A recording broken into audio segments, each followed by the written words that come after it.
नमस्कार। उत्तर प्रदेश की महिला आयोग की उपाध्यक्ष अपर्णा यादव ने नेता प्रतिपक्ष राहुल गांधी के ऊपर ताबड़तोड़ हमला कर दिया है। उन्होंने उनके ऊपर तमाम सवालों की बौछार कर दी है और ये कहा कि राहुल गांधी जिस तरह की राजनीति कर रहे हैं उससे देश का कुछ भला नहीं होने वाला है। आपको बता दें कि अपर्णा यादव ने ये जो कुछ कहा है, दरअसल वो रायबरेली गई हुई थी और वहां पहुंचकर उन्होंने राहुल गांधी के ऊपर तमाम तरह के बड़े-बड़े आरोप लगा दिए और ये भी कहा कि जिस तरीके का माहौल इस समय देश में बना हुआ है, उसका जिम्मेदार अगर कोई है तो वो विपक्षी दल हैं, राहुल गांधी हैं और तमाम जो विपक्षी जो पार्टियां हैं, वो इसमें इन्वॉल्व हैं। क्योंकि उन्होंने कुछ दिनों पहले भी कहा था कि जिस तरह से जंतर-मंतर को लेकर पूरा हो-हल्ला मचा हुआ है कि छात्रों की लाठी से पिटाई कर दी गई, लेकिन जो पुलिसकर्मी घायल हैं उनकी बात कोई नहीं करना चाहता। क्योंकि अगर छात्र घायल हुए हैं तो पुलिस वाले भी घायल हुए, इस बात को रखते हुए अपर्णा यादव नजर आई थी। लेकिन अब यहाँ पर वो सीधे सीधे राहुल गांधी के ऊपर हमलावर हैं और जिस तरीके से उन्होंने कहा कि राहुल गांधी जिस तरह की राजनीति कर रहे हैं वो अपने आप में सवालों के घेरे में है और ये भी कहती हुई नजर आती हैं कि राहुल गांधी को हराने के लिए जनता से वो अपील भी करेंगी कि क्यों आखिर उनकी पार्टी को लोग जो है जिताते हैं, इतना ज्यादा मैंडेट देते हैं कि वो विपक्ष में बैठने के जिस तरह से पोजीशन में है, लेकिन वो हकदार नहीं है। क्योंकि जो राजनीतिक तौर पे वो दिखाई पड़ते हैं उसको ऐसा लगता है कि जो लोकतंत्र की मूल भाषा है उसका मजाक लगातार वो उड़ाते हुए दिखाई पड़ते हैं। इस तरह की बयानबाजी अपर्णा यादव ने की। उन्होंने यहां तक आरोप लगा दिया कि कांग्रेस सांसद राहुल गांधी संसद की कार्यवाही को भी लगातार बाधित कर रहे हैं और जो सदन है उसको चलने नहीं दे रहे।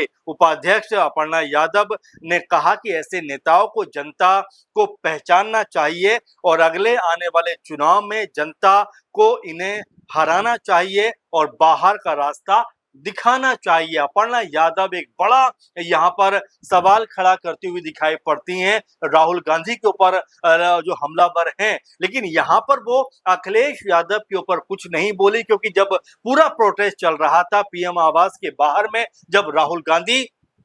वहां पर जो है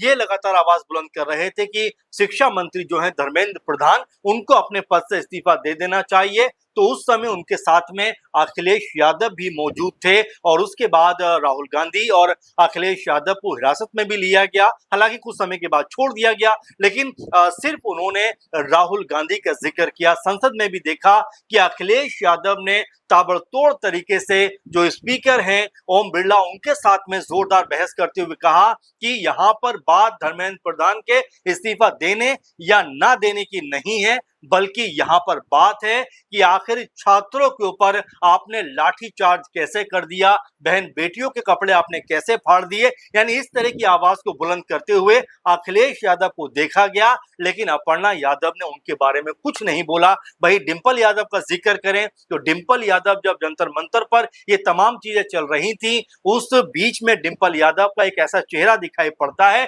जिसकी तारीफ बीजेपी की जो विधायक केतकी सिंह है वो भी करती हुई नजर आती हैं। वो ये कहती हुई दिखाई पड़ी कुछ दिनों पहले कि वाकई में डिंपल यादव का जो चेहरा है वो ये बताता है कि वो मानवता की मिसाल है। उन्होंने इंसानियत को जिंदा रखा। वहां पर जो बच्चियां परेशान थी, जो बेटियां परेशान थी, उन्होंने उनको संभाला। जो लोग जख्मी थे उनका हालचाल लिया, पानी उनको पिलाया। यानी कि एक तरीके से एक बहुत ही बेहतर उनका जो व्यक्तित्व है वो निकलकर यहाँ पे सामने आया और इस बात की तारीफ जो है बीजेपी जो विधायक केतकी सिंह करती हुई दिखाई पड़ती है। लेकिन अपर्णा यादव ने उनको लेकर भी कुछ नहीं कहा। लेकिन हाँ, अब ये बात जरूर कहती हुई दिखाई पड़ रही है कि राहुल गांधी जिस तरह की राजनीति कर रहे हैं उनको सदन में रहने का कोई हक नहीं है, इस तरह की बात को कर रही है और ये तक कहती हुई नजर आती है कि वो लगातार संसद की कार्यवाही को बाधित कर रहे हैं, सदन का समय खराब कर रहे हैं और ये तक कह देती हैं कि जनता को ऐसे लोगों को पहचानना चाहिए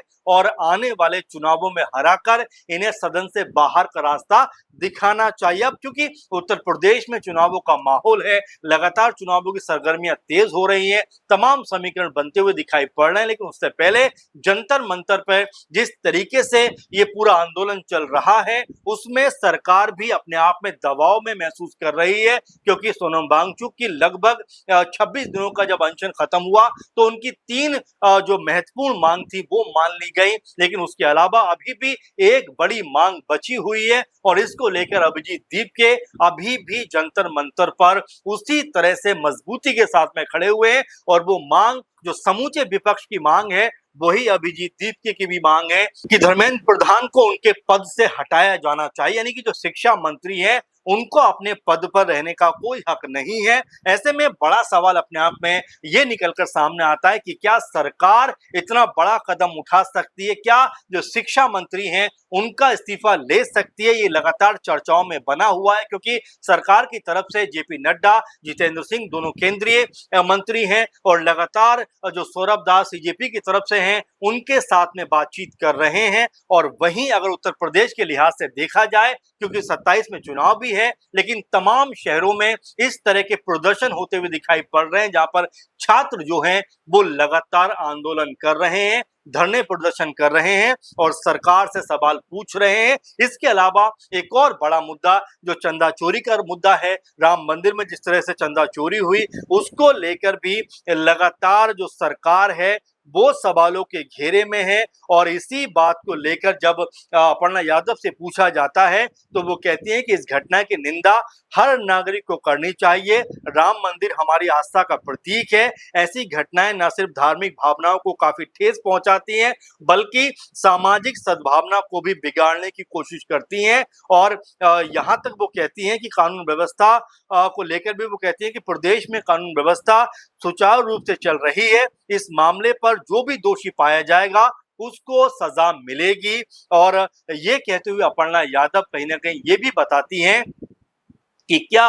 वाकई में उत्तर प्रदेश में जो योगी सरकार है वो मजबूती के साथ में जो भी दोषी पाए जाएंगे राम मंदिर जो चंदा चोरी मामले में उनके ऊपर मजबूती से कार्रवाई करती हुई दिखाई पड़ेगी। लेकिन यहाँ पर अपर्णा यादव जिस तरह से रायबरेली पहुंची हैं उसको लेकर भी तमाम तरह की बातें उठती हुई दिखाई पड़ती हैं कि क्या आने वाले चुनाव में अपर्णा यादव को भी टिकट मिलता हुआ दिखाई पड़ेगा, क्या अपर्णा यादव जो है वो चुनाव में उतरती हुई दिखाई पड़ेंगी, क्योंकि 2021-22 से वो बीजेपी में शामिल है लेकिन अब तक एक बार भी उनको चुनाव में लड़ने का मौका नहीं मिला है। कुछ समय पहले उनके पति का भी निधन हो जाता है, उसके बाद तमाम जो यादव परिवार है जिसमें अखिलेश यादव, डिंपल यादव, शिवपाल यादव और भी तमाम जो परिवार के लोग हैं वो अपर्णा यादव को संभालते हुए दिखाई पड़े थे। उस समय भी लगातार चर्चा खूब उठ के सामने आई थी कि क्या